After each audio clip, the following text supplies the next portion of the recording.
Good morning, good afternoon, good evening, everyone. Welcome to the United Nations Food and Agricultural Organizations Science and Innovation Forum 2022 side event on science and innovation for food and agriculture, organized by Earth Digital Book India in collaboration with DICE Consortium, Institute of Community Safety, United Kingdom, and Abdi Gudina Charity Organization, Ethiopia, Africa. The themes of the Science and Innovation Forum 2022 side event are better production, better nutrition, better environment, and better life. I am Dr. Sanghamitra Adho, Associate Professor in Geography, Kalyani Mahavidyalaya, and President of Earth Digital Book India. Welcome you all. A conference is a celebration of knowledge. I heartily welcome all the members of the United Nations Food and Agricultural Organizations Science and Innovation Forum 2022 for guiding me to organize this program. Earth Digital Book is a non-governmental organization that works as a digital network for a better future. The international conference gives a forum for aspiring food technologies to exchange their knowledge and experience, particularly in the domain of food process, engineering, and technology. This event gains relevance in the light of growing attention and importance being received in the food processing sector at the national and international levels. This will offer a platform for increased interaction among the students, faculty, and professionals from the food industry, crops, livestock, forestry, fisheries, and aquaculture, food processing, marketing, consumption, nutrition, and food safety. I wish to extend warm welcome to our speakers from India, Palestine, United Kingdom, Zambia, Nigeria, and Ethiopia. I am feeling blessed to welcome 224 registered participants from 40 countries around the world who are joining us in YouTube. Welcome you all. Our first speaker, Mr. Mulia Eugene, and he is very eminent speaker. Mr. Eugene Mulia is a local champion of climate change and global schools advocate based in Zambia, Africa. He is a mathematics teacher and ICT expert. He is director for education, technology, and innovations under Rural Focus Zambia. He has worked with World Vision and European Climate Change Pact as a climate ambassador and as a global ambassador for sustainability. He is a global schools advocate and wants to see youths getting involved in climate change issues, better agricultural production, and better world. He is going to speak about trends in agricultural development in rural Zambia. Mr. Mulia Eugene, the floor is yours. Thank you very much, Professor Doc, for this wonderful time given unto me. Indeed, it is a great honor to be part and parcel.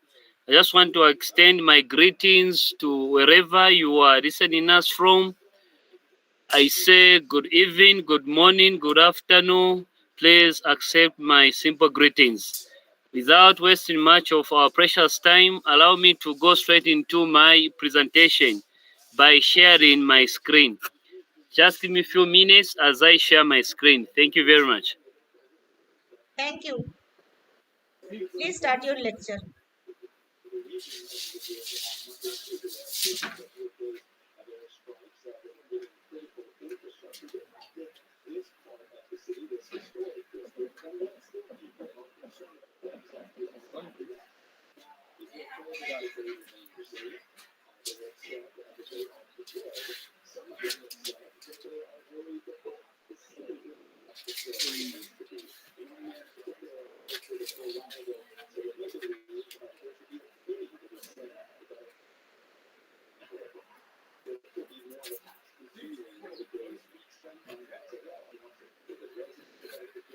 Okay, just a minute. I'm trying to share my screen.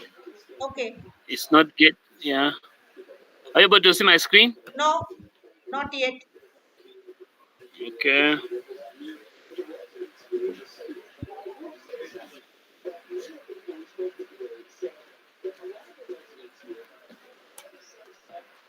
Oh my God. What's this now? I'm trying to share. Maybe I share with you my presentation. We can't see it. Let me share with you direct, and then you share from that side. Okay, maybe I'll just do it off screen. Is it okay? But I will have to share because I've already have the data. My God, just give me a few minutes.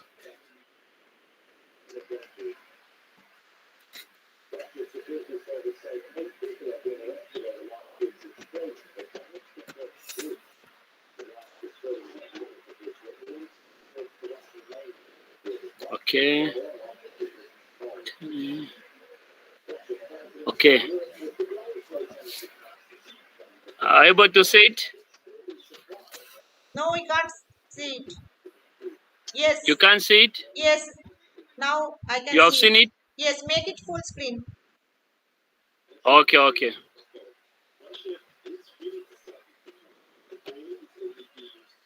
Is Yes. it clear? Yes, it is clear. Okay, thank you very much, Doc, for this time. My presentation is very short. This is the brief background about my presentation. I'll talk about the introduction. Also, I'll quickly talk about the trades in agriculture development in rural part of Zambia. That is the agricultural policy shifts. I'll also talk about the historical background and the production trades.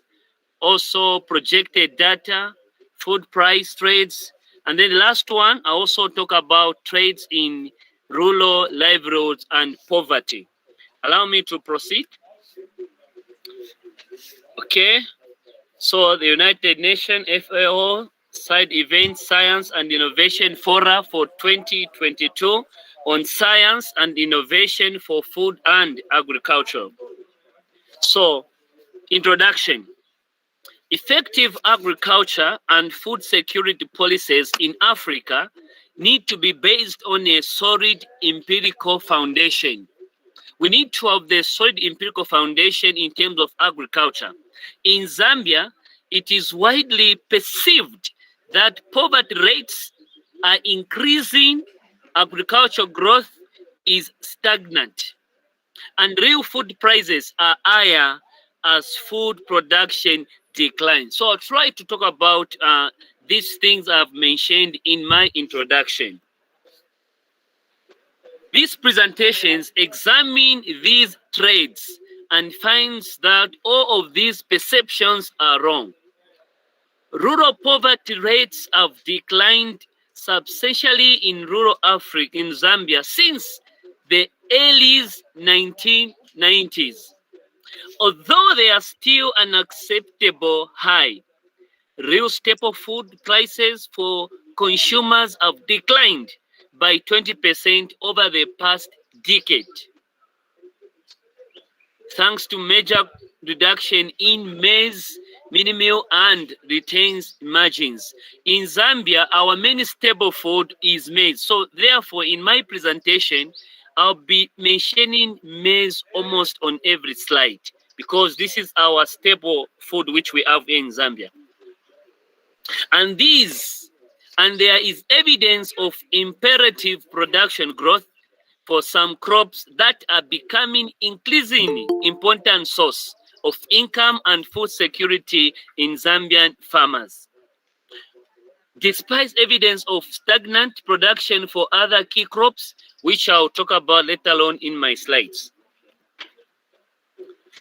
My presentations to examine the relationship between trades in agriculture sector performance and rural poverty in Zambia, the likely factors driving these trades, and the future implications for agriculture policy and investment strategies. The main trades in Zambians small order agriculture and rural sectors over time can be summarized as follows. I have the few points. The first point, when we talk about the agriculture practices or trends, or rather the direction in which Zambians are taking agriculture on another level, allow me to talk about what small orders maize production expanded rapidly after the independence. We need to understand the background, where we are coming from, how has been the production in terms of our staple food, which is maize, that is before the independence. So early 80s, as part of the new government, is committed to support small order welfare. They used to subsidize on the inputs. These inputs, such as the fertilizer and the seed credit marketing board, subsidization of transport costs in remote areas. So when we talk about things, government had also a upper arm to play in terms of farming. They had to make sure that the small order farmer benefits from the government's budget. The question is how? By subsidizing the crops, fertilizer, farming inputs, and also on transport. And maize meal subsidized or contributed to the growth in maize production. That's the historical part we should understand about the agriculture in Zambia, especially in rural areas. What else should you understand on this, my dear colleagues? However, the massive deficits accumulated through these policies swallowed the seeds. For their any stability, promoting major reforms and subsidies reduction starting in the early 90s. This is the brief history I want to give the audience so that you understand the kind of agriculture which is being practiced in Zambia, where we are coming from in the early 80s and then 90s up to date. You get to understand as I proceed in my presentation. Also, the second point which you should understand when we talk about the agriculture practice trades, or rather the direction in which Zambia is taking the agriculture. Let's understand the second point, the downward trades in maize production. I did mention earlier on in my preamble that most of the time I'll be referring to maize, because maize, it is our staple food which we have here in Zambia. So need to understand from that perspective. The downward trades in maize production in the first half of the 90s was accompanied by shifts in the other crops. What are these other crops, ladies and gentlemen? We're talking about the cassava, the seed cotton, and the groundnuts. Not on this one. Also, we have some other crops which we do farm here in Zambia. Looking at the small order sector in its entirety, the value of crop protection declined very little from the 90s to 1995. And then this has experienced the gradual growth in the early 1995, somewhere there. You need to understand the background of Zambian agriculture, starting from the independence perspective, so that we understand how Zambia is doing in terms of its agriculture. Also, not on this, ladies and gentlemen, when we move on to another point, we are saying that the value of crop output per hectare has remained largely constant over the period of 1990s to 2004. So when we do look on this period of time, we'll see that farming has been moving ahead. In Zambia, where farming is concerned, we are doing great because we have been receiving a lot of support from the government through what we are calling the subsidized things like farming inputs, also other stuffs. Also, the productivity growth remains a challenge. Crop value per hectare has also remained highly. Not on this one, valuable due to the resilience on the rain-fed agriculture system and the lack of irrigation.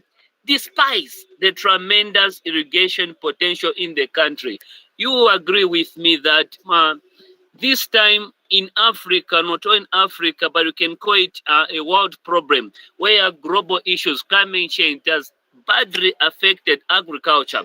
Also, in those early years, Zambia was also among the countries which badly experienced the droughts. Let's understand the other slides what I'm talking about. On point number 4, we do understand that the conventional wisdom of ever increasing rural poverty, escalating food prices, and the declined productivity of small order agriculture is not supported by valuable evidence in Zambia over the period of time which is stated from 1990 to 2005. What do I mean, ladies and gentlemen? Poverty rates in rural areas appears to be declining. Why? Because we have seen where we are coming from. With the help of the government, you can find that most of the people that have gone into serious famine. At the start of the liberalization period, that is in 1990, we had 88% of rural households were estimated to be under the poverty line, which is a very big margin, 88%. Following the major drought, which we experienced in the 90s and then 1992, the rural poverty rate increased from 88 to 92%. That was in 1993. I'm trying to give you this background so that we understand the trends, the direction which the agriculture in Zambia is being practiced. Also, we understand that, however, since these points, rural poverty appears to have declined markedly by 83% in the late 90s. In the late 90s, and the 75% in 2003. Estimates of extreme poverty in rural areas heated this one have also declined over the past decade. Assuming the 2003 poverty estimates are accurate, such as decline poverty may be considered a remarkable achievement, considering the range of diverse processes affecting Zambia during this period I've talked about, including high rates of HIV prevalence, decline in copper revenues up to 2005, frequent drought, and the contraction of public debate support by agriculture. I have brought in way back Zambia, apart from farming, we also venture into copper revenues. Urban poverty, on the other hand, rose somewhere between 1990 and the 1980s. This may reflect both the decline of the copper industry and the expansion of consumer food subsidized in the Hellies. In 80s, 90s, the increase in urban poverty and decline in rural poverty is all the more interesting in the light evidence of reviewing urban to rural migration. Rural population growth over the period of 90s to 2000 period was 2.9% compared to 1.9% of urban areas. So now you are seeing the record where Zambia is coming from and where we are going to in terms of our agriculture sector. Not on this one. Also, the other point which I'll talk about, it is the apparent decline in rural poverty. So with the help of the agriculture which is being practiced in Zambia, also the support from the government with small orders they are receiving, they have tried to contribute to the national growth. The apparent decline in rural poverty may reflect some elements of agriculture productivity growth, not entirely reflected in availability agricultural statistics. There is a lack of solid information which we need in Africa, specific in Zambia, on total factor productivity, but traits in partial land productivity and total production per household based on available data not revealed clearly up to the growth. Has been a challenge where data is concerned. But a disaggregated look on trends in crops production growth over the past decades, it has clearly shown very impressive growth for a number of food and cash crops such as cassava, sweet potato, and cotton. Also groundnuts. In Zambia, we also are doing some other crops which are farming. Cassava, we are doing that one. Sweet potato, also cotton, not only that one, even groundnuts. So these has come to help the farming industry to go on higher rates. Moreover, the other evidence indicates that horticultural crops and the animal production sales have also grown rapidly. If there were major growth in these crops, they would be detected in official agricultural production statistics in Zambia. Neither the CF nor the PHS correction. These were just the census which have been conducted previously to understand the crop farming season how it was doing on the market. So the survey was being conducted to understand, and that was the crop survey previous, so that to understand how Zambia is doing in terms of farming and other largely and major source of productivity growth appears to have occurred in the market system. So Zambia is doing very fine where this information it is being concerned. I did mention that apart from the farming, we have what you call the mining industry. Zambia is being anchored by mine industry. You find that also mining and literacy marketing margins for maize meal, which is the staple food, have declined substantially over the past few years I have talked about, enabling trades consumer prices to fall to 25% in real terms since the early 90s without any decline in the trades wholesale prices. Ladies and gentlemen, another point which we should consider is that still not with understand the positive trades over the past decade, over 70% of rural population remains mired in poverty. Over 70%. It is possible that the current poverty rates are higher than in the 70s. So we are trying to work within the field so that we understand how Zambia is doing in terms of farming. Although poverty data is not so much available at this period of time, but this information will give us a broader perspective where we are coming from in terms of agriculture in Zambia. Also, there are also important misperceptions about the agricultural policy environment. Almost 15 years since the liberalization programs were initiated in Zambia, food marketing policies retained fundamental similarities to the control marketing systems of its early historical. What is it that the government of Zambia is doing?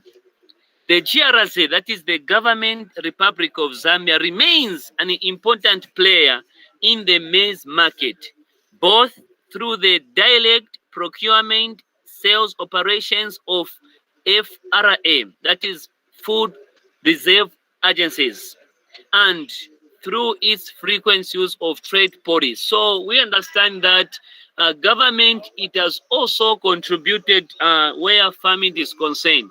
They do provide incentives to farmers. This time, government is being help the small holders so that they understand also the benefit from the national budget. So basically, our Republican government, they're doing a lot in terms of farming. They are providing all farming inputs to the farmers so that by the end of the farming season, we have enough in our stock which can feed the whole nation. Also, fertilizer subsidized. The government came in to support the farmers through fertilizer subsidized. Has also been a continuous Excuse feature me. since the Excuse me. beginning of the Excuse me. agriculture. Mr. Eugene, please conclude your lecture within 5 minutes because other speakers are waiting. Okay. Yeah, almost there, ma'am. Thank you very Yes, much, yes. Doc. Within 5 minutes. Okay. All right, all right. Thank you very much. So basically, we're talking about fertilizer subsidies has also been a continuous feature since the beginning of the agriculture. Also, we have the last point, which is my last point. Meanwhile, the genetic advances that were a major factor in maize productivity growth in the early decade have honed a funding by both donors and government has also declined. The government, Republic of Zambia, has devoted roughly to 6% of the annual budget to the agriculture sector over the past several years, and of this, less than 4% has been allocated to agricultural research. So the government of Zambia is doing a lot to support the agriculture system in Zambia. I'm sure we understand from this picture how the government has been supporting the farming industry in Zambia. So basically, Zambia is doing fine where agriculture it is concerned. This is the picture. You can pick it from there. Also, we have the key challenges which we do go through. The question remains, what about the rural poverty? What can we do? That's the best information we should also understand. Also, we have this picture which is showing now how Zambia is doing. Maize being the staple food, almost the provinces or the states they are growing maize. The picture can explain, and also these trades in area planted and subsidized value of crops production in Zambia. A picture can explain very well what we are doing in terms of farming. I'm sure also we have this another one information you can also pick it from there.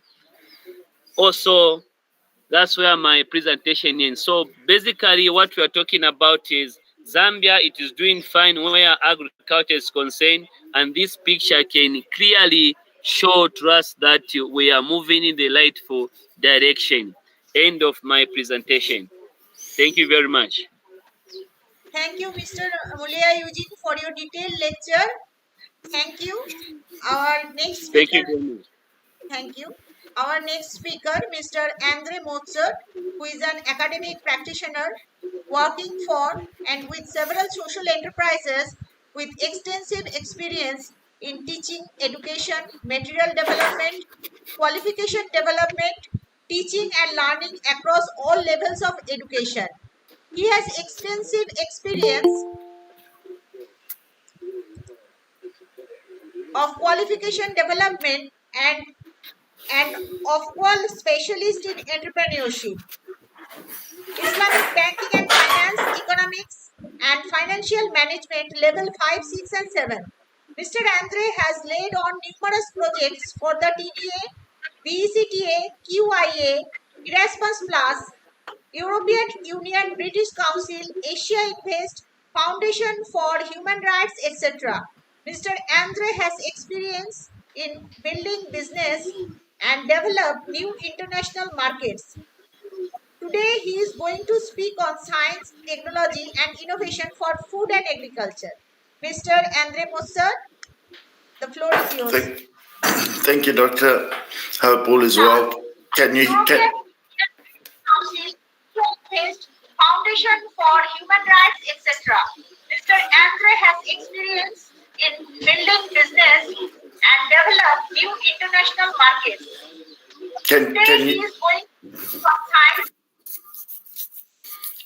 can you hear me? Yes, we can hear you. Okay, great. Can you see my screen? Yes.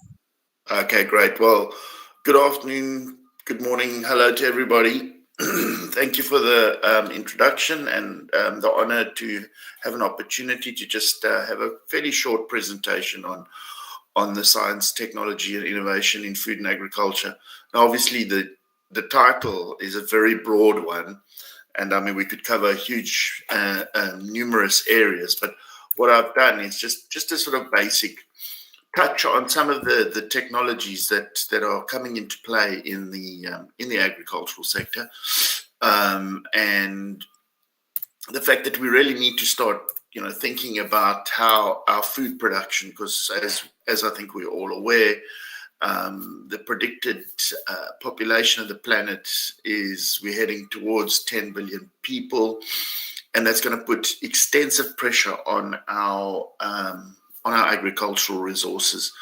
And inevitably, I mean, similarly to the revolution of the early 20th century with the development of artificial fertilizers and these type of innovations, which led to increased harvest production across most of the crops that humans rely on, we can anticipate that as we move into the cutting edge of the 21st century technologies, that many of these are going to have significant impacts on the production of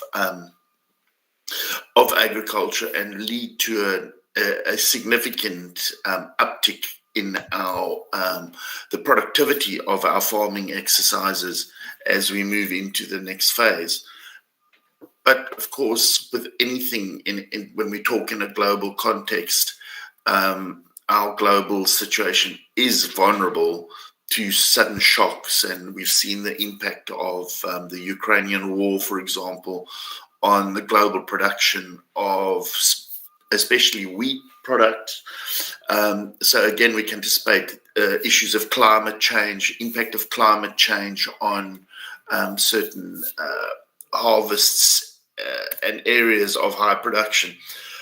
So if we look, for example, at some of the innovations that are coming along, and again, I've just selected a few because they are myriad, but just to start getting ourselves, for those who perhaps are not that familiar with some of the cutting edge technologies, for example, what is known as bee vector technologies, an example where we would have hives that would actually include pest control and other potential powders, for example, which would be more environmentally safe and within the hive. So as the bees populate the hive, they also collect the necessary powders which could be used for pest control. So in a sense, the bee visits the plant, picks up pollen as they have done historically. In this case, as they return to the hive and they depollen, they will then be picking up the pest control material. So again, the BVT technologies will lead and also points towards a growing cooperation with fellow species in terms of supporting our production. So a sort of symbiotic relationship which is advanced through our application of the relevant technologies and as we're cutting edge. So again, one can imagine that this will have other wider possibilities as we move forward. A copy of the presentation will be given to Dr. Sangramithra, so she will, I'm sure, circulate it with everybody. Again, things like precision agriculture and creation of microclimates. With one of the speakers later, Dr. Tim Pascoe, we've been working over the last few years on urban farming solutions and using aquaponics, and this is a project which is being driven through our partners in Europe. So if you have an interest in urban farming and innovation within an urban farming context, do drop a line to either myself or Dr. Pascoe.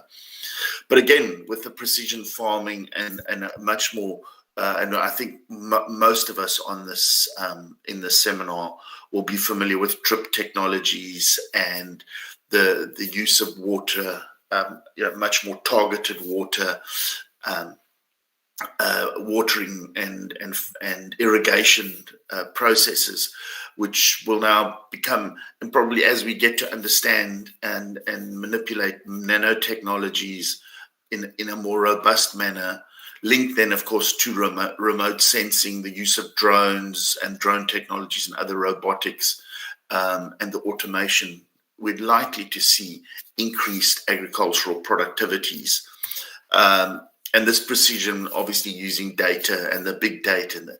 And we know that the impact of big data is going to be quite significant across most sectors of our economy, and looking at how we manipulate or how we mobilize the technologies in a manner that promotes resource use efficiency, is informed by the need to be sustainable, because obviously, as we've learned from the past century or so, that our artificial fertilization processes have, yes, increased agricultural production, but they've come with a concomitant impact on the quality of our water resources and other factors like that. So again, our agricultural processes also have to consider profitability, because protection of farm income is a critical element of farm security.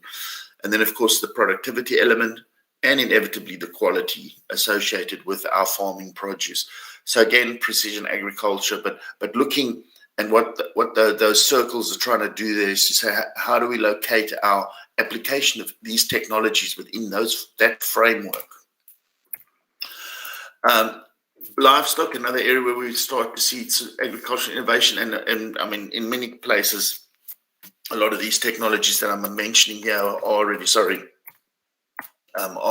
being applied.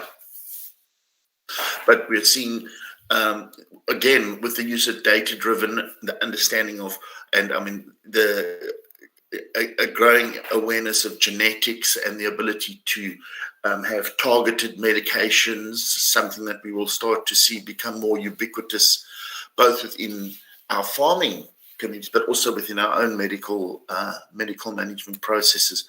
So some of the things that we will start to see, and some of them are already in operation, for example, the automated dairy installations, and a number of modern dairy farming techniques involve automated milking of the cows with limited human intervention, the milk sensors.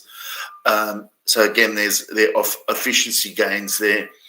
But with all these technologies and the application of technologies, we also have to bear in mind, as social innovators, of the impact on employment and employment opportunities. So these are factors. So while these technologies are going to have significant impact on the productivity of our farming resources, we have to bear in mind the wider social implications as well.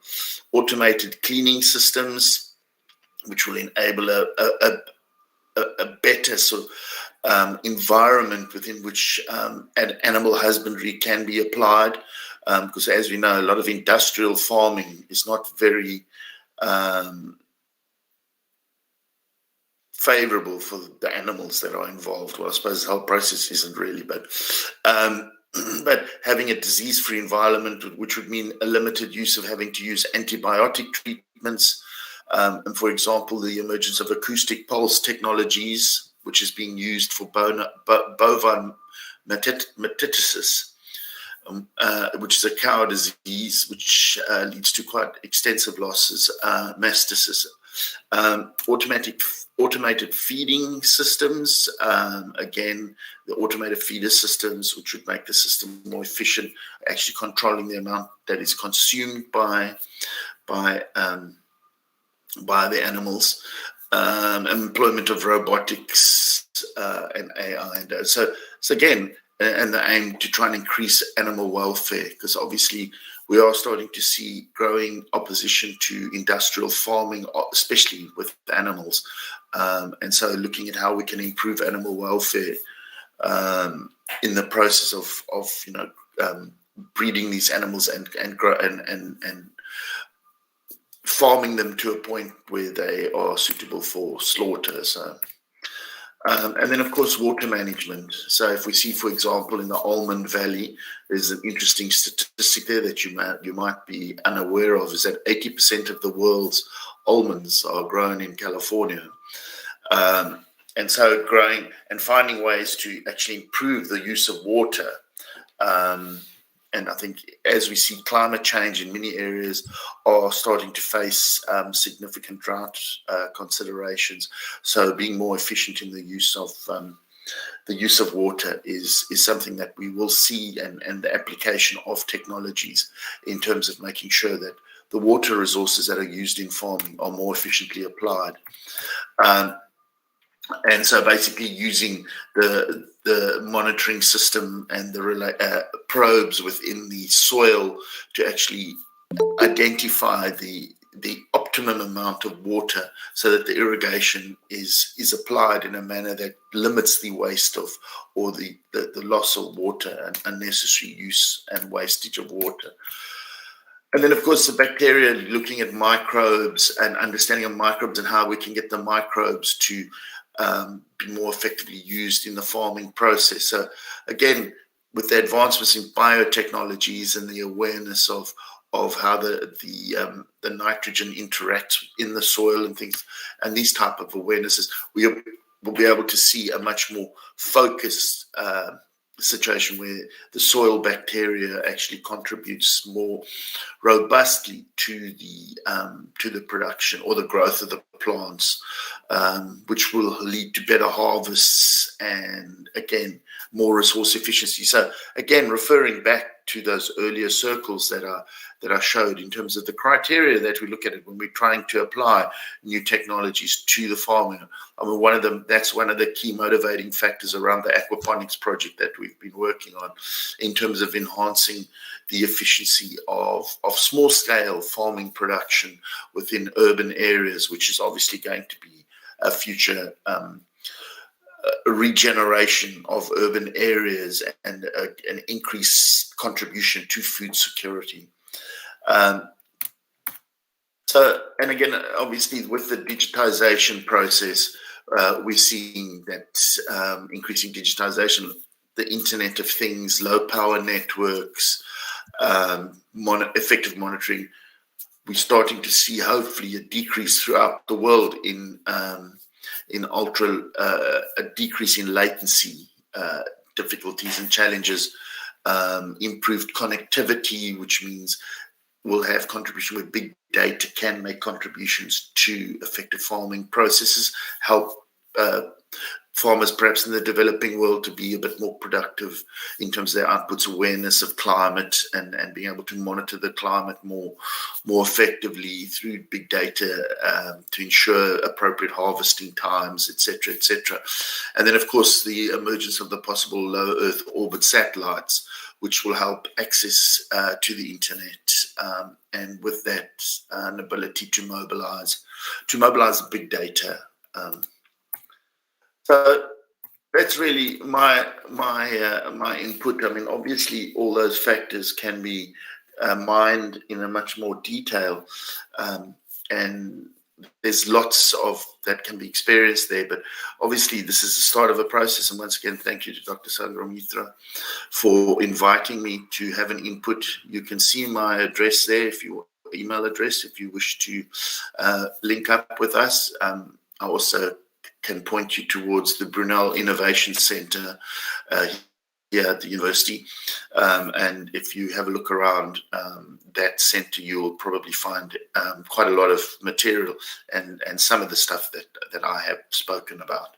Thank you very much. Thank you, Mr. Andre, for your detailed lecture on infrastructure, innovative techniques in United Kingdom. We learned a lot.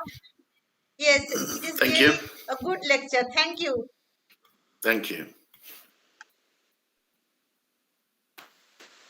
Dr. Sanghamitra Addo is an associate professor in geography, Kalyani Mahavidyalaya, West Bengal, India. She has a background in geography at postgraduate and doctorate levels from India's prestigious Calcutta University, with vast experience in environmental geography, cartography, climatic change, and sustainable development. She is a recipient of 4 national scholarships, secondary to master's level, University Grant Commission Fellowship, and the prestigious Shiksha Ratna Award 2021 for the lifetime achievement in the field of education. Her job as a member of Global Ambassador of Sustainability leads to the dissemination of awareness about sustainable development in India. She is the president of earthdigitalbook, a non-profit NGO that promotes free education and service to society. She has more than 20 years of teaching experience in school and colleges in India. She has 19 published chapters in books and seminar proceedings and 38 papers in national and international journals. 13 national and international organizations, educational institutions, invited her to speak in their program. Today, her topic is the role of science, technology, and innovation for food and agriculture. Thank you, Meghna, for your kind words. I am trying to share my screen. Please give a few seconds.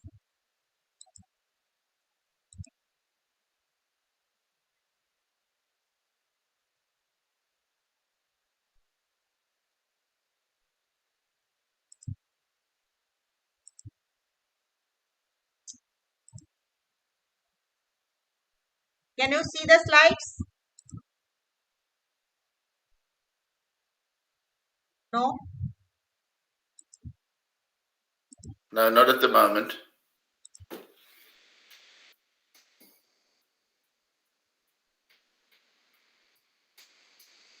Can be seen in YouTube but not in Meet. I don't know how it is possible.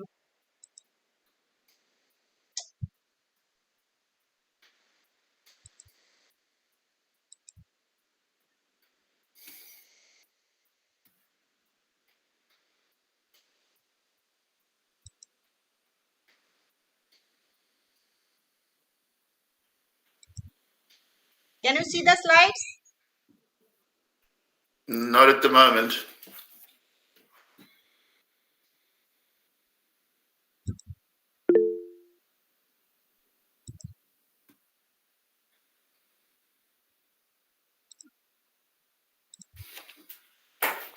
Yes, they're coming. Hi everyone. All developing countries, people living in the rural areas are the most exposed to food insecurity owing to limited access to food and financial resources. Among them, 50% are smallholder farmers producing on marginal lands that are particularly sensitive to the adverse effect of weather extremes such as droughts and floods. An additional 20% are landless farmers and 10% are pastoralists, fishers and gatherers. The remaining 20% live in the periphery of urban areas. The demographics of hunger are tightly coupled with the demographics of poverty, where approximately 70% of global poverty is represented by the rural poverty of smallholder farmers, many of whom are dependent on agriculture. The same applies to hunger and undernourishment, which are prevalent in rural areas. India strives to find ways of achieving food and nutrition security, ensuring the sustainability of its food and land use systems, along with the efficient use of natural resources across its diverse agro-ecological regions. Achieving these will mean building the capabilities and skills for advancing innovation, diversification, commercialization, sustainability, and increased efficiency across the value chain. Agriculture plays a vital role in India's economy. About 54.6% of the total workers is engaged in agricultural and allied sector activities and accounts for 17.8% of the country's gross value added for the year 2019-20. The objective of this presentation are assessment of the trends in education, research and extension and in the capacity of the relevant institutions to meet the science, technology and innovation needs of the sector. Identification on skill gaps and suggestions for addressing the gaps through a comprehensive scanning of existing programs, resources, reports and studies on human resource needs in the food sector. This is the layout of Indian agricultural system. The Department of Agriculture, Cooperation and Farmers Welfare, Department of Animal Husbandry, Dairying and Fisheries and Department of Agriculture, Research and Education are the constituent departments under the Ministry of Agriculture and Farmers Welfare. The process of change in agricultural technology is not an abrupt event. It has undergone through changes in farm machine technology, plant and animal production technology, land use, food and soil management technology. These are the digital tools which offer pathways to mitigate agricultural risk. Digital tools can offer pathways to mitigate agricultural risk, like traditional agricultural extension systems are inadequate and lack depth to help farmers deal with exigencies like pest, diseases, etc. Timely assess the quality seeds, fertilizers can be done through this development and research. Most farmers lack access to structured credit markets, making them a prey for the money lenders. India loses about one-third farm produce for want of quality storage. Access to market is still a challenge due to high transportation cost. Rapidly degrading land and soil health pose a challenge to ecology and future productivity. Declining groundwater table and erratic rainfall poses a serious challenge to reliable source of water for irrigation. The problem of Indian agricultural systems are total number of educated and trained personnel in the agricultural sector is far too low as compared to the size of the sector. The number of scientists in agricultural research institutions has increased marginally, but it is still lower than the sanctioned strength. Indian higher agricultural education is being held by inadequate training opportunities. The quality of research has reportedly dropped due to lack of precision in research, lack of funding and management. If the quality of research is not of international standard, benefits will not be received from frontier technologies and cutting-edge researchers. There is lack of institutes for monitoring the research work and cater to the evolving needs of agriculture, horticulture, animal husbandry, and fisheries. Weather forecasting of precipitation and air temperature on monthly and seasonal scale has immense importance in agriculture as it offers extra lead time to farming community for decision making in adverse conditions. The India Meteorological Department has been providing weather forecast with lead time of 5 days only for 4 broad geographical regions of the country. It leaves little lead time to farmers for undertaking crop management decisions. Therefore, the Department of Agriculture Cooperation of Farmers Welfare has sponsored a project entitled Development and Application of Extended Range Forecast System for Climate Risk Management in Agriculture since 2006 in collaboration with other partner organizations like India Institute of Technology, India Meteorological Department, National Center for Medium Range Weather Forecast, Space Application Center Ahmedabad, and Indian Council of Agricultural Research.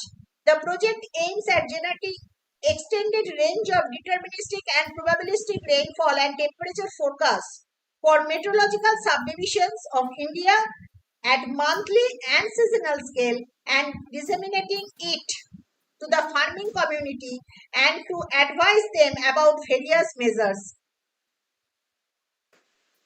Advanced agricultural technology is the collection of advanced techniques or processes used in agricultural production. Soil and water sensors detect moisture and nitrogen levels, and the farm can use these to find out when to water and fertilize rather than rely on a predetermined schedule. It results in more efficient use of resources and lowered costs, but is also helps farm be more environmentally friendly by conserving water, limiting erosion, and reducing fertilizer levels in local water bodies. The farmers need to ensure the seeds, equipments, and other materials that are made use of the required skill and abilities. They want to possess adequate knowledge and awareness to utilize technology appropriately. Biotech or genetic engineering is an important tool for high yielding seeds, herbicide resistance, and insect resistance. A farmer won't have to make a pass through fields to apply pesticides which is not only saves on pesticides but fuel, labor, and different types of equipment. Radio frequency identification technology constitutes a farm monitoring system where farmers can protect their crops from pests and livestock, such as cattle, can be monitored using wireless sensor networks. Drones are now being efficiently used in agriculture in some states of India, which bring efficiency with accurate information, reducing uncertainty while decision making.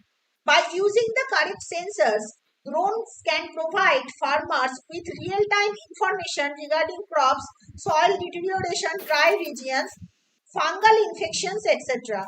The information can be spread to farmers in a readable format so that they can detect which area needs irrigation and better techniques. Drones also can be used for spraying purposes. In India, drones have been used mainly for corn and maize fields in Andhra Pradesh. Research and development has not kept pace with the growth of India's agriculture and gross domestic product over time, leading to a decline in the agricultural research intensity ratio in recent years. The number of full-time researchers increased, but it is still low to keep pace with the demand. Genomics, assisted breeding, and gene editing will be routine tools for genetic improvement in this decade, and the emergence of new infectious diseases and aggressive pace following the One Health approach of the United Nations will be the next target. Improvement in dairy and region-specific small farm animals by strengthening the availability of superior germplasm and enhancing fertility through biotechnological augmentation and reproduction are the main objectives in 2022 agricultural development practices in India. Smallholder farmers at the center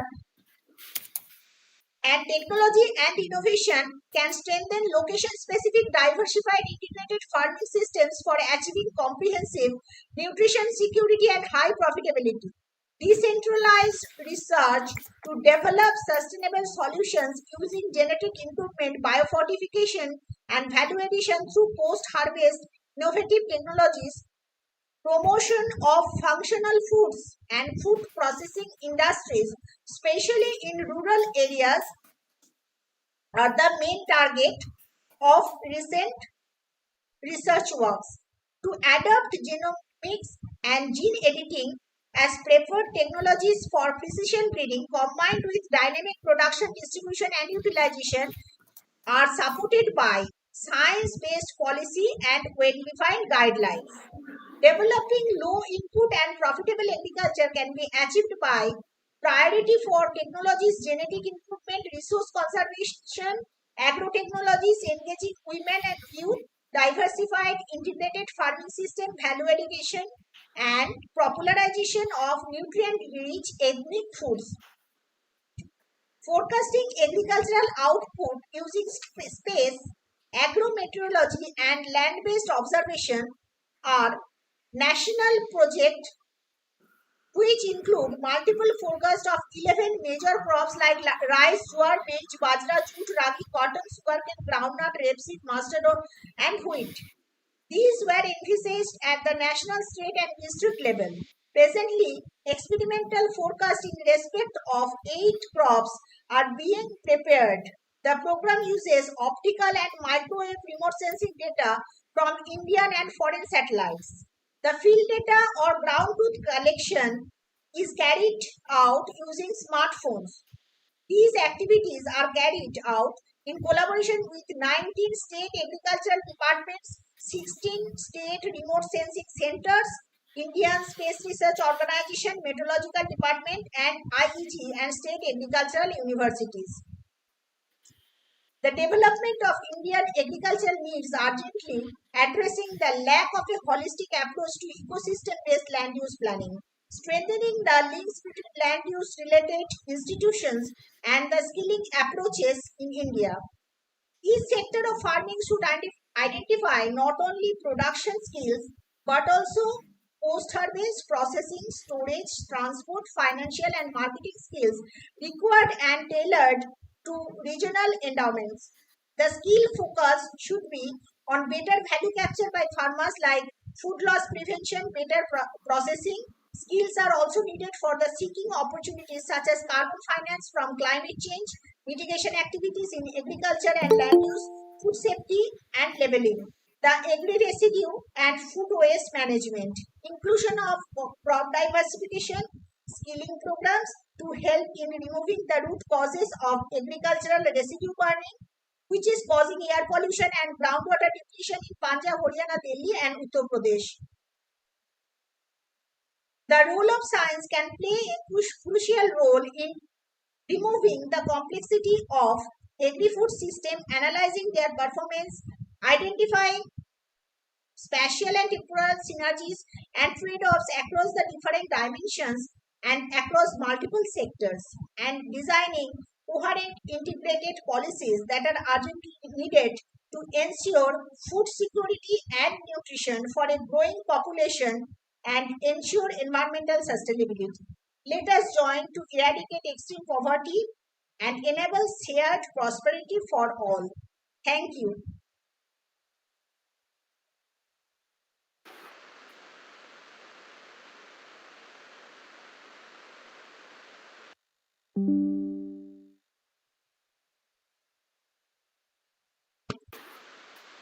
Thank you, Dr. Addo, for your beautiful lecture. Dr. Tim Pascoe is the lead of DICE and oversees all projects and chairs the project steering committee. His work has been carried out with several bodies, including community groups of all types, local authorities, government departments, health providers, businesses, etc. He regularly chairs and presents at conferences and seminars worldwide. Dr. Pascoe has supported all researchers to develop research, training, and development projects to a wider section of audiences and context. From London metropolitan officers through youth at risk to building capacity for local government and social enterprise development in European Union and beyond, Dr. Tim has through his own consultancy background and international presence across 4 continents in the areas of crime prevention, social enterprise, youth employability, climate change, local and regional government capacity, Sussex, Surrey, and universities from Brazil, Egypt, Indonesia, Pakistan, and South Africa. Tim has led a number of international projects and has a wide global network focused on social innovation and community development. Today, his topic is climate impacts on agriculture and food supply.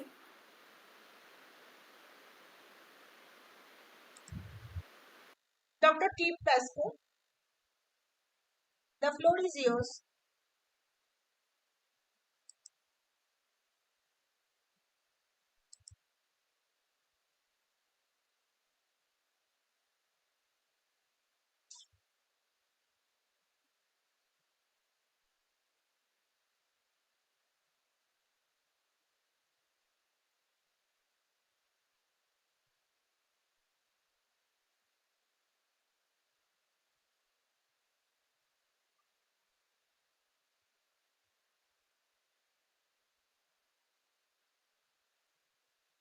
Dr. Tim Pascoe, can you hear me?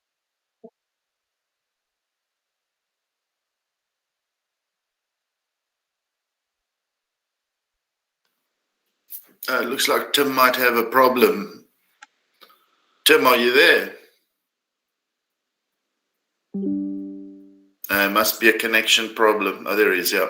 I'm just coming on. I'm just trying to share screens, and it's not being very cooperative. You see the arrow there at the bottom there, mate? Yeah, I've got all that.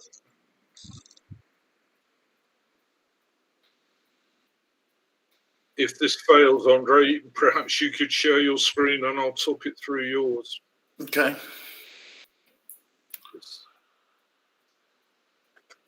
All right, let me see if my screen will share.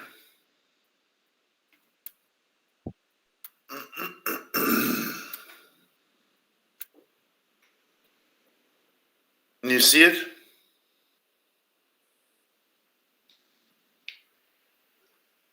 You see my screen? Yes, we can. Okay, there we go. Okay. Well, Andrea will operate the slides for me, and apologies for that slight delay, and a big thank you for inviting me from the Institute of Community Safety to talk to you about climate impacts. And again, a big thank you to Dr. Sangramita for inviting us. So what I'm going to talk about is essentially what climate change is, its link with greenhouse gases, and again, the link between greenhouse gases and agriculture. So we all know that crops, livestock need suitable soil, water, sunlight, and heat to grow. And all of that is controlled by the climate. The key to that is suitability and predictability. And we all know, despite some climate change deniers like Donald Trump, but the majority of us know the climate is changing. So, for example, warmer air temperatures have already affected the length of growing seasons over large parts of Europe. Flowering and harvest dates for cereal crops are now happening several days earlier in the season. So there are changes out there. That before reaching our plates, our food is produced, stored, processed, packaged, transported, prepared, and served. And each stage of that food provision releases greenhouse gases into the atmosphere. And we know farming in particular releases significant amounts of methane and nitrous oxide, two of the most powerful greenhouse gases. So what we're going to do, what I'm hoping to do, is then just go through some of our slides. Why is climate change a problem? What is the link between that and greenhouse gases? And then look at the impact on agriculture. So why is climate change a problem? Because it disrupts our weather patterns and can cause extreme weather events, hurricanes, drought, significant floods. We've seen them in Pakistan, for example, massively impacting on agriculture and life and social life in general. Global temperatures, natural disasters are all on the increase. Our planet is warming. And while it warms, it's causing ice melt, which is providing an imbalance of our global temperature. We're looking at both of our polar regions, which really control our temperature. The bright surface of the ice reflects 80% of the sunlight that hits us back into space. So that keeps our polar regions cool and moderates that global climate.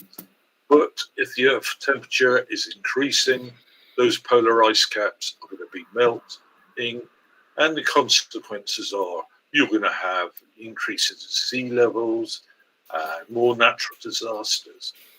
Climate change is unarguably disrupting our weather patterns. It's causing extreme events.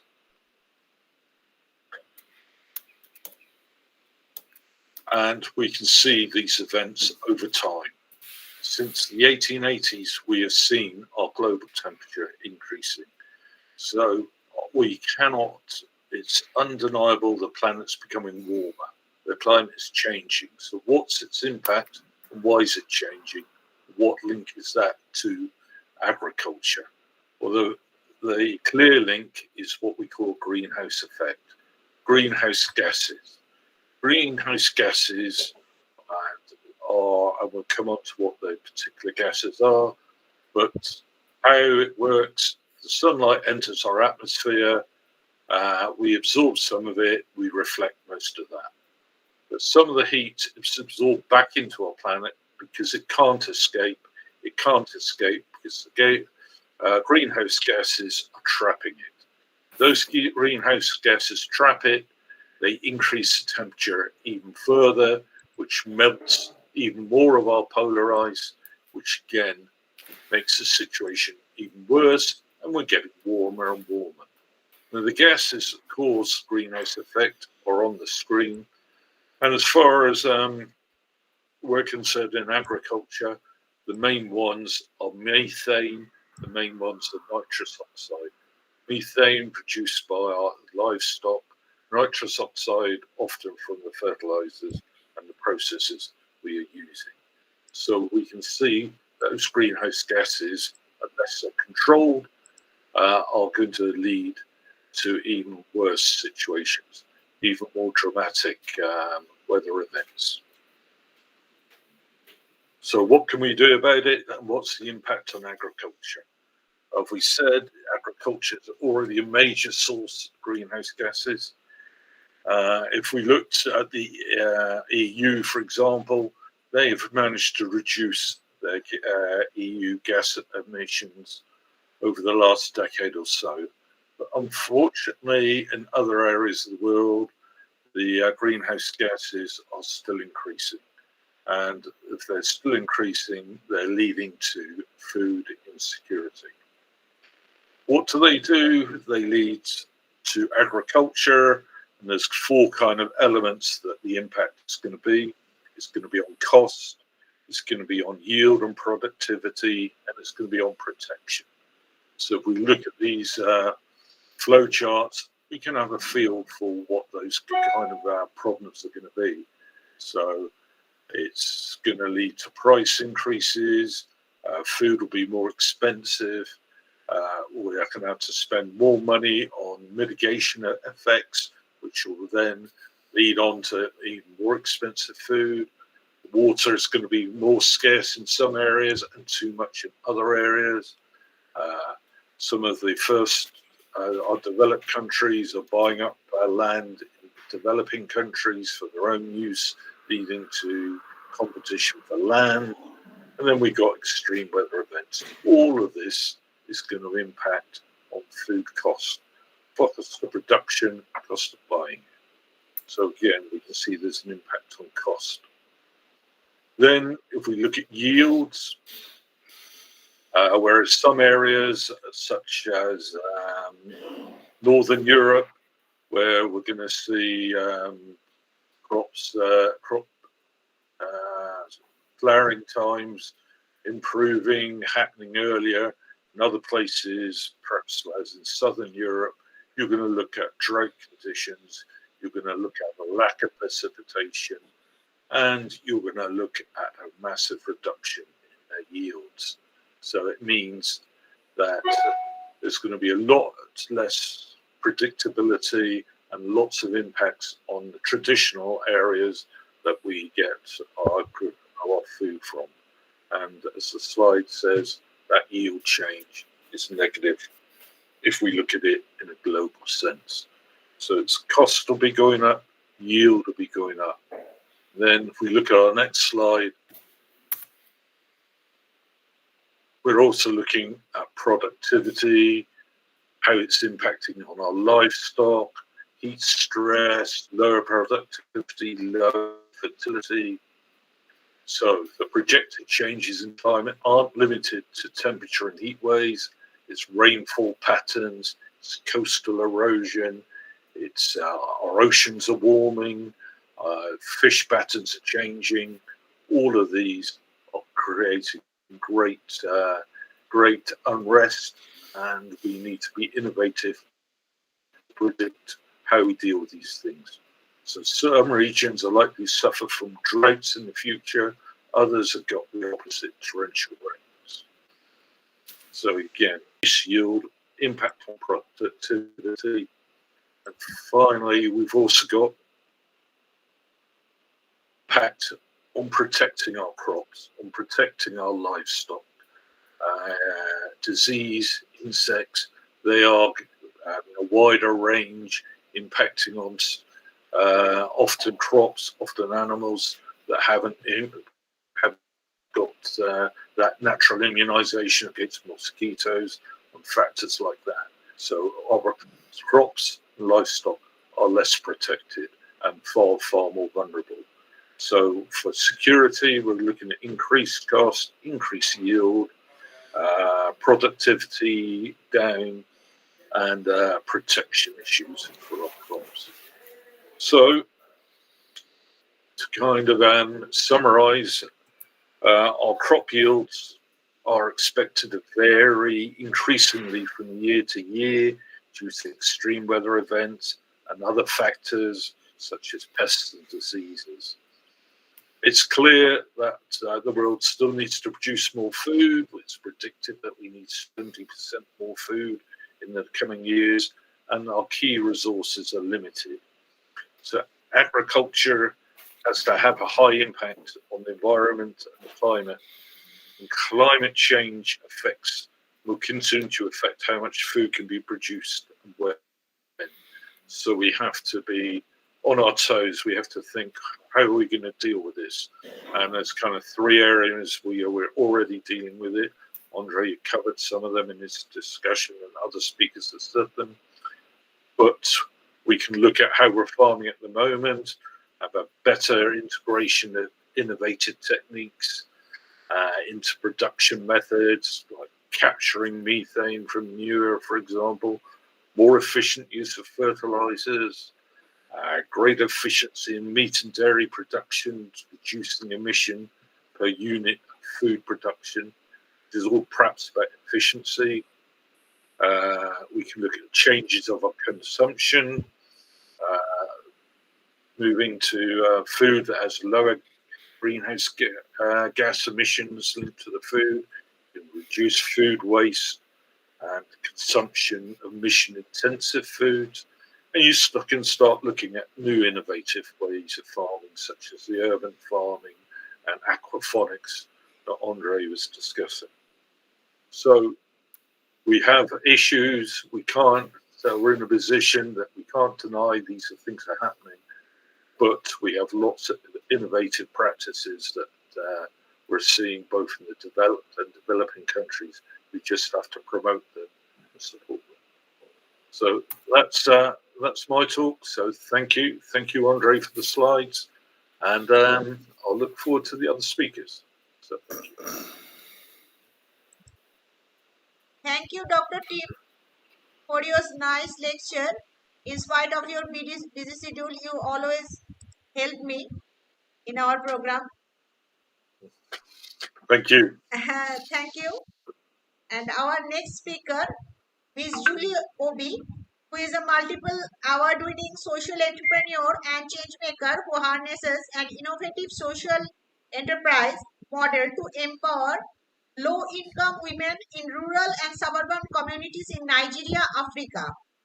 With entrepreneurship, vocal skills, and microfunding opportunities, she is committed to the quest of eliminating extreme poverty among rural women, strengthening their participation in economic development through social inclusion, and ensuring the dignity of labor to enable them to break out from long-term poverty barrier that limits women girls from becoming self-sustaining leaders. Her work has been at the intersection of agro-product development, women empowerment, social enterprise, non-governmental organization management, and technical and vocational educational training in Nigeria, Africa. She provides vocational training, entrepreneurship development, and funding opportunities to raise the next generation of women entrepreneurs of innovative social impact leaders in Nigeria. Today, she is going to speak about recent development trends for food and agricultural research in Nigeria. Miss Julie Obi, the floor is yours.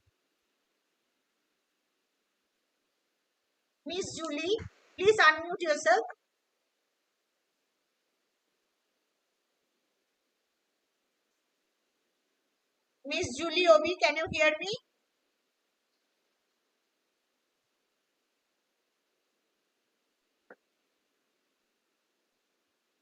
Miss Julie, can you hear me?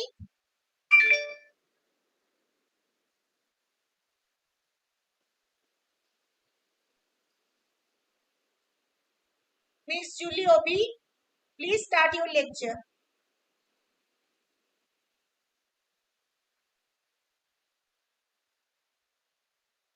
I think she is facing some network issues. And Mr. Umar Salihu, you are raising your hand. If you have any question, our speaker, Dr. Tim Pasco, is here, and please you can ask him.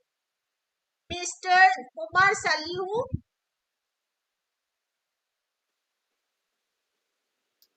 please unmute yourself. Please unmute yourself. Hello. Yes. Yeah, can you hear me now? Yes, I can hear you. Oh, very well. Very good. Good afternoon, everyone from Nigeria.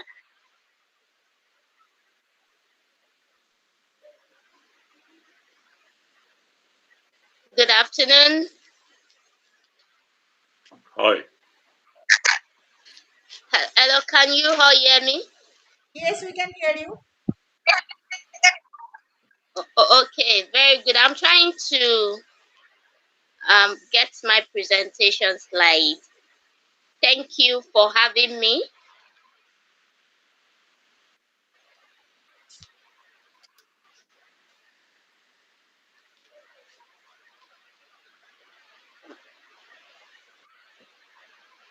Okay, sorry, I'm trying to get hold of my slide.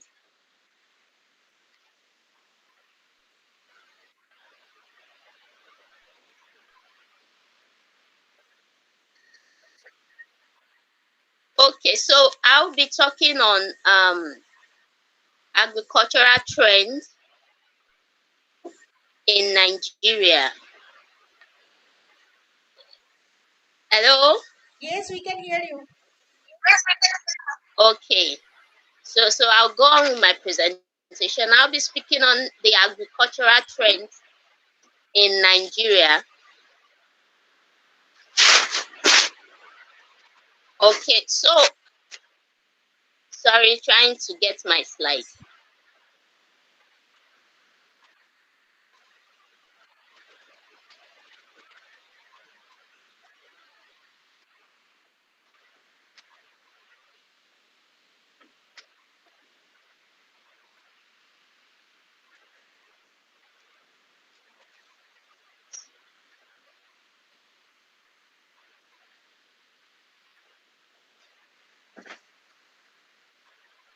Sorry, I'm having a little issue to get my. Maybe the program can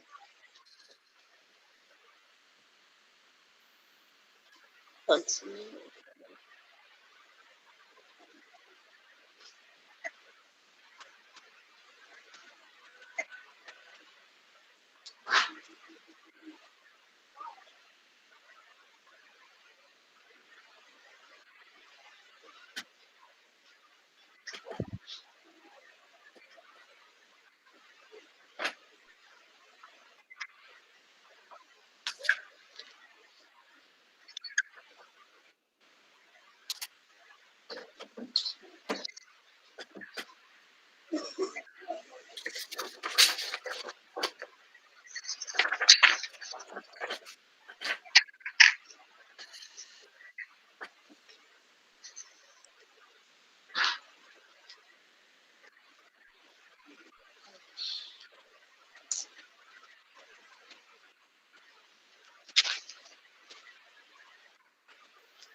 I wanted to share my slide, but I can't seem to get that side very well.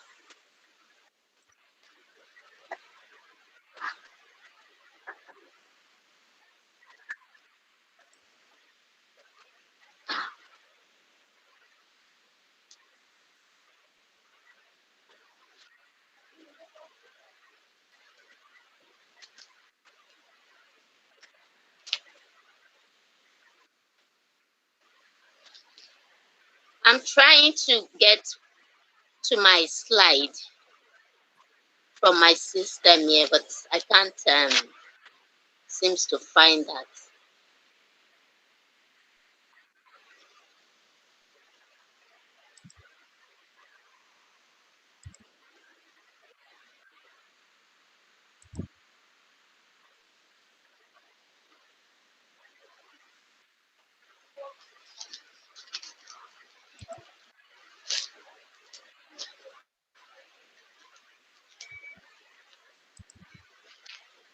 Miss Julie, can I share you some slides?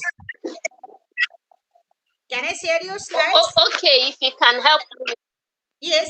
Okay, yes. Okay, I'm trying to share your slides. Please stop sharing. Okay, yeah. I Please sent it to you. stop. Yes, please stop sharing your screen. Otherwise, I can't start sharing my screen. Okay. Okay, let me do that. Please click on stop sharing.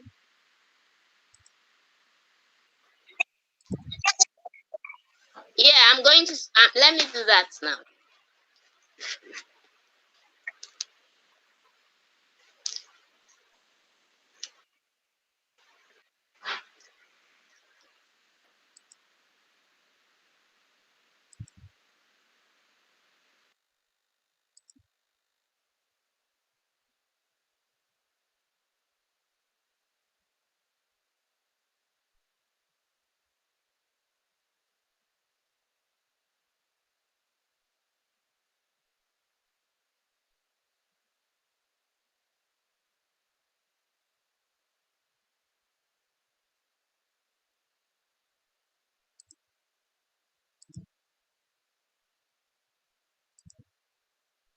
Can you hear the slides?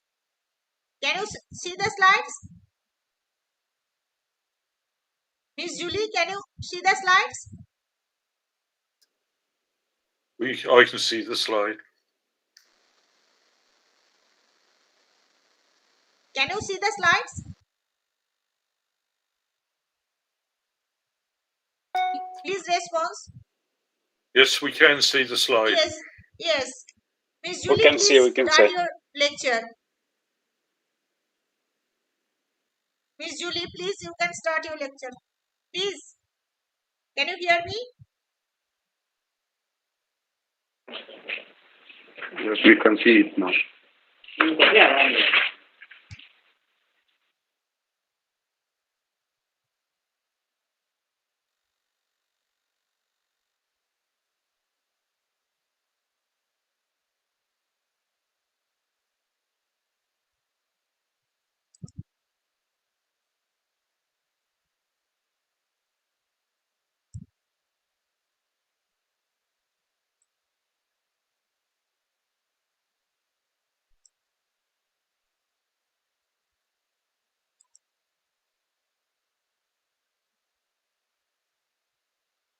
I think she is facing some network issues.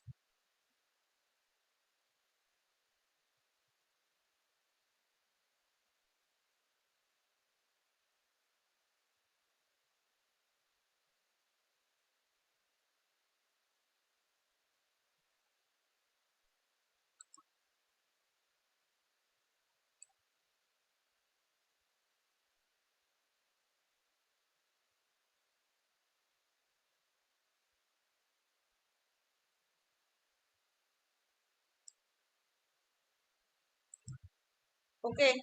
Mr. Nafiu Ishaq and Mr. Umar Salihu, you are asking, you have raised your hands and you are asking some questions.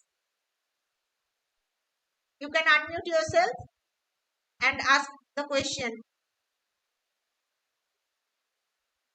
Mr. Umar Salihu, can you hear me?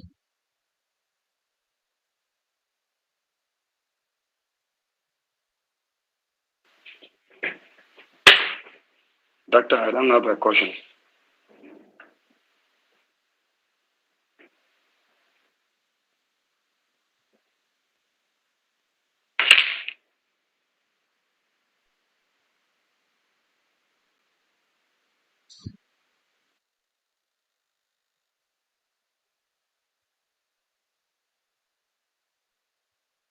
I think Juliobi is facing some network issues. Shall I continue my concluding remarks or wait a few minutes?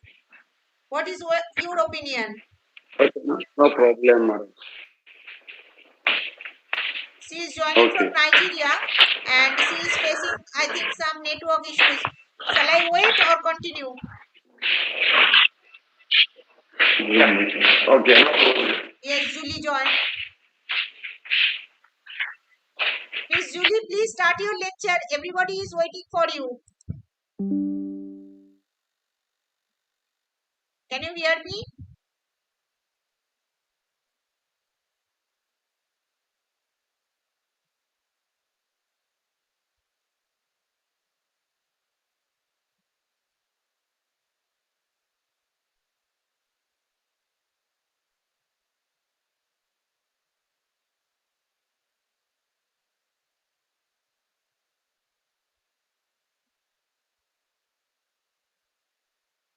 Hi. Yes, we can hear you. So please take the slide back. Yeah, take it to the first slide. Yes. Yeah. Background of agriculture in Nigeria. So I'll be speaking on just to share background of agriculture in Nigeria. So with the warning price, in Nigeria we depended so much on oil. So recently with the warning price of oil, Nigeria pressured had to find other sources of revenue. And that is when our Nigerian government started paying attention to agriculture. Because most 10% of the present population still are unable to meet their daily need.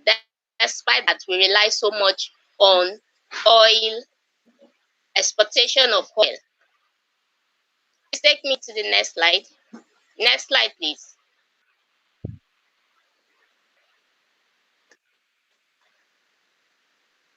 So with the issue that came, different challenges that came to Nigerian poverty and the advent of sustainable development goals, trying to meet the goal. So Nigerian government started changing the narrative.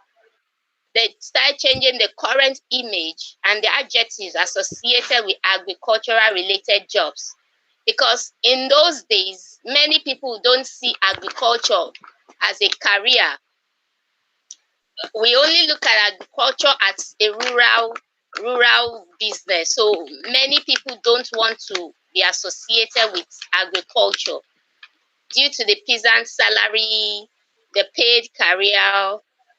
But now our governments are revamping it and turning agriculture into entrepreneurial way. They are being creative and making it a corporate business. So our youth are now finding interest in agriculture. Next, please. So because our Nigerian government are already started making agriculture to look interesting to our youth, a lot of youth are now venturing into agriculture to contribute into the society.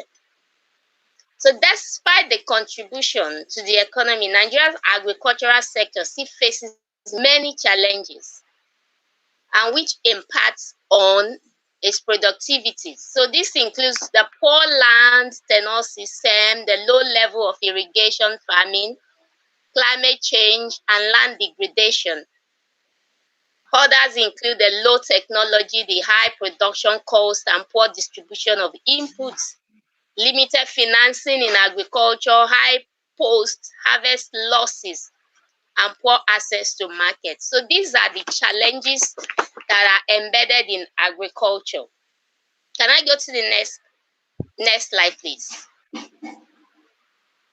So recently, with research with the federal government, they started developing new agricultural trends, because they realized that we need to make funds. We need to make it look more attractive. to our youth to go into. So we started having the recent trend like provision of hatchery incubation. So the government started providing incubation for our farmers who are rearing poultry. So they have incubation now provided by the government. Next slide. So these are the new developing trends that started evolving. Then also we have machines, recent agricultural machines that make harvesting very easy and enhance farming. So gone are those days that you plant and you go into harvesting of your crop production in a manual way. So we now have machines that can do that with ease. So this is making agriculture more interesting to venture into. Next slide, please.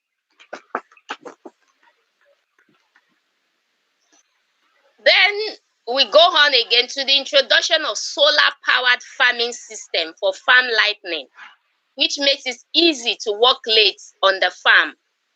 You know, this solar power now, it's now making it easy. It can generate power for water. It can generate lighting on the farm. Gone are those days that you can't sleep on your farm. So with this lighting, people can now sleep on farm and work overnight because they are no longer afraid. And there's light that covered all around the vicinity of the farm. So this is a new trend, solar powered farming system for farm lighting system. So this is another trend that through research we're able to get in Nigeria. Next slide. Next slide, please. So other research agricultural trends include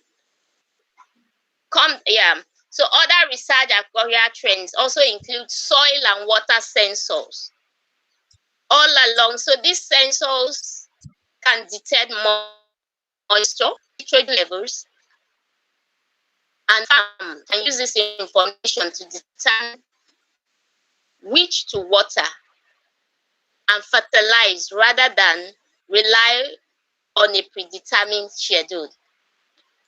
Gradually, we also developed the weather tracking, and the weather tracking now, this technology gives farmers enough advance notice of frost, hail, and other weather that they can take precautions to prevent the crops or at least mitigate losses on the significant degree on their farm. So we keep evolving. Then another one that was introduced through research was satellite imaging. This satellite image lets farmers examine crops as if he or she were standing there without actually standing there. So these new trends had made agriculture to be interesting to women, and that is why I am in that sector, empowering women in agricultural space. We had value using agricultural product and had value.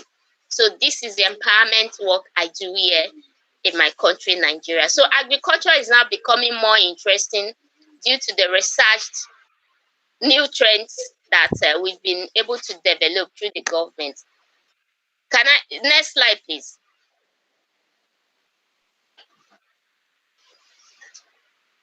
Okay, so my final thoughts on this. Research has contributed immensely on agricultural technology, and this is transforming nearly every aspect of our modern lives, and farming is no exception. So agricultural technology will become ever more computerized in the decades ahead. Thank you very much for having me, Dr. Adia. Thank you.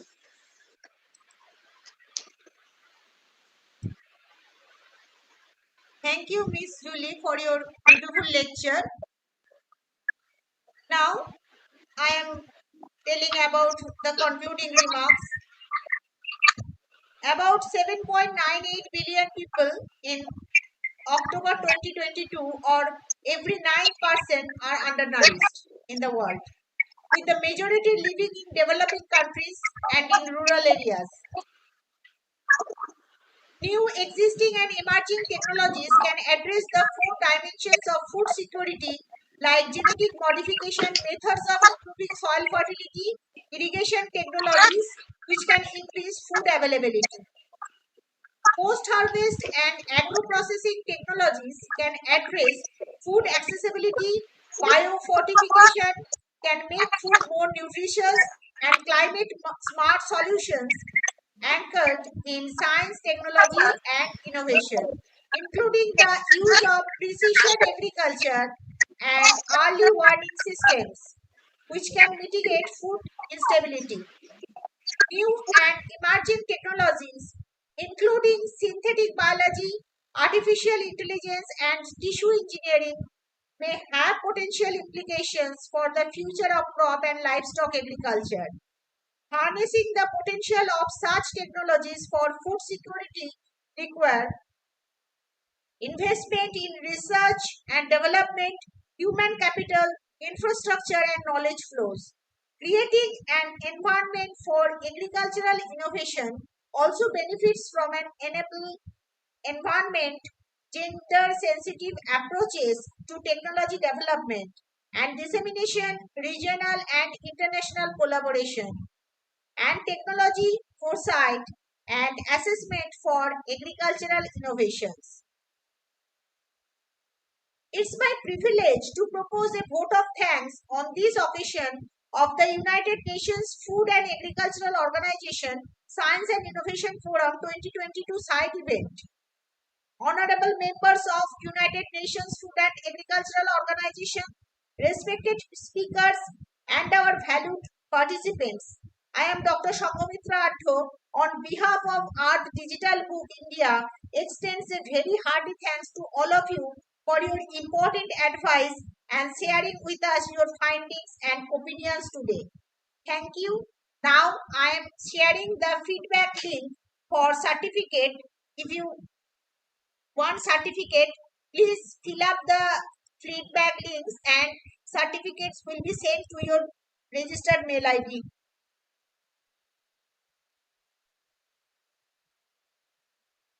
Can you see the link?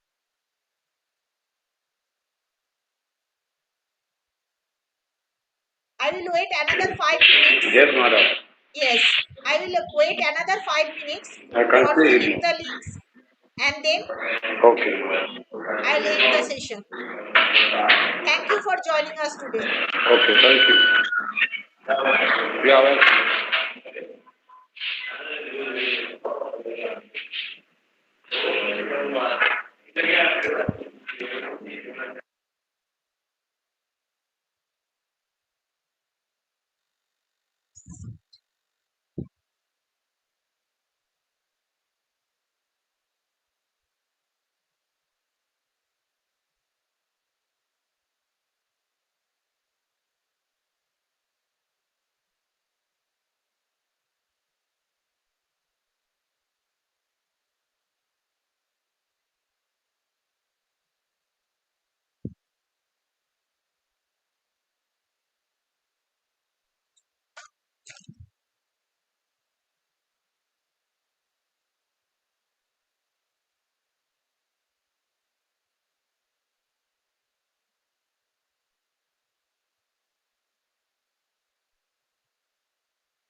Thank you. Thank you for joining us today.